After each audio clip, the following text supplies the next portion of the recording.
Welcome back to OneVerse. I want to thank all of you who have sent in scriptures that you want us to use to challenge our guests. This first one tonight is for Todd, and it is a Old Testament, and they combined two verses together so it would make sense. So I'm just telling you it's going to be two verses, and it is Numbers 16, 47, and 48.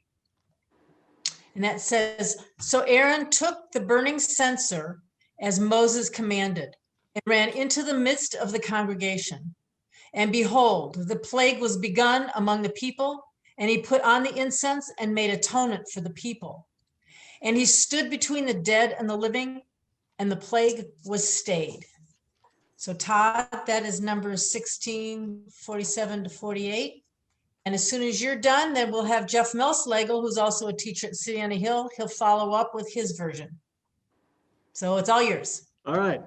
Well, this is, I remember when I first heard about this is the account that is talking about Korah's rebellion. And I remember the first time that I read this, I was probably only a believer for about 5 years. And I remember being so just entranced by this, just because of, it was hard for me to comprehend how you could have so many people dead set against the man of God, and just to see the hand of God when those come against the man of God. It was all quite great. It just really grated on me, but it also just grabbed my attention. So what's happening here is, this is when they were in the wilderness, and Moses is of course leading the people. But as we know, all through the time that they're in the wilderness, the people continued to grumble and murmur and complain. And they got to the place where they complained against Moses as well, who was the man of God that God chose to lead them. And in this particular instance here in Numbers chapter 16, there's a man named Korah who really came out against Moses and spoke against Moses and tried to, if you will, dethrone Moses. And God would have no part of it. And so we have the showdown between the two of them.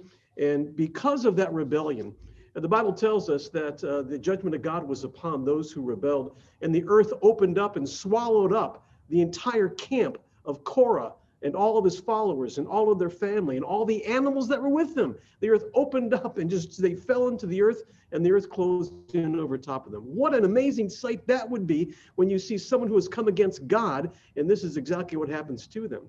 But when you also have this sickness that is against the people, and this is what we see Moses doing in the verses that Donna shared. So I'm going to read it from the Amplified Bible. So Aaron took the burning censer as Moses commanded, and he ran to the middle of the congregation, and behold, the plague was begun amongst the people, and he put on the incense and made atonement for the people. Thank you, Aaron, for that. And he stood between the dead and the living, and the plague was stayed. It goes on to say that the plague that came because of this, and this is after Korah's rebellion, there was still those who spoke against Moses, and this plague broke out. And there was 14,700 who died. But this shows us, this is Aaron, who is the priest. And Aaron rushes into the fray because you have death just sweeping across the people. But he takes the censer and he runs in the midst of the people. And he holds it there and he stops that plague. He stops that death that was sweeping across the people. And it's a picture of what Jesus did for us. We were in death, and yet Jesus is the one who stood in the gap, who raced into the gap to fill the gap and stand in the gap for us, that we would have life and have it forever. There is so much in the story. It's just one of those great accounts from the book of Numbers. I love it. And Jeff, what's your take on these verses? Well, I'm going to back up to early, verse 45, Act 44, where the Lord says to Moses, "Get away from this congregation that I may consume them in a moment." And they fell on their faces. I guess the point that shows me is Moses could have walked away from this. He could have walked away from all this chaos, all this rebellion, all this frustration. But instead, what's he do? He takes it and actually runs into the fray here.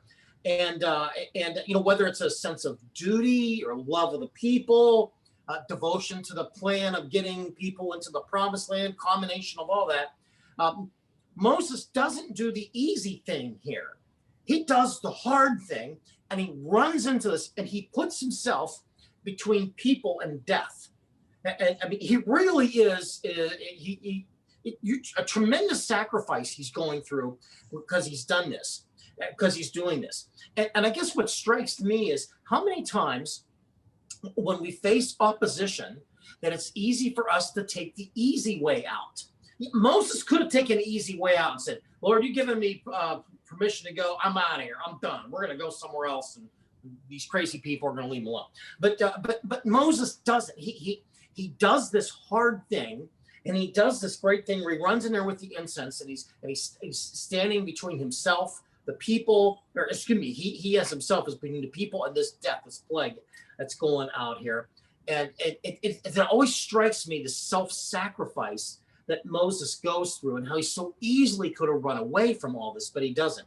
This is, like you said, Todd, this is a really odd passage. It's a hard thing when you think about all this rebellion and all these people that are coming against Moses, and he could have just walked away, but he doesn't. He doesn't, because he's following the mission that God has given him to do. And it challenges me not to give up when things are hard, not to give up when you got opposition, when things aren't working out, is to continue to put yourself, because you're serving, and Moses is serving the people, whether they like it or not. He's serving the people. And that's an intriguing thing to me about how Moses, it just reveals so much about his character in this passage. All right, Todd, you can go ahead and wrap it up there for us. Well, it is just a fascinating section, and you see how God has everyone working together, because this is the way it is today too. You know, in churches today, you can't just have one person, the pastor, who is everything. That's not the way God set things up. Throughout the entire Old Testament, you see that God had a king and he had a priest as well. Well, here with Moses and Aaron, you see that Moses is, if you will, is representing that kind of kingly nature that Christ would become. And it was the rumors or all the mumbling against Moses that led to Korah's rebellion and all of them being swallowed up by the earth. But the people still murmured. And then you see that it is Aaron with the censer who runs out into the midst. So you see that priestly element.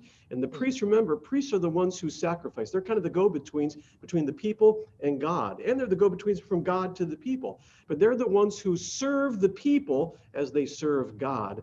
And that's exactly what, it's a beautiful picture between Aaron and Moses, a beautiful picture of who Jesus is. He's the king, he's the priest, and he interceded for us. Hey, hope you enjoyed this. We love sharing the word with you. Look forward to seeing you next time on OneVerse.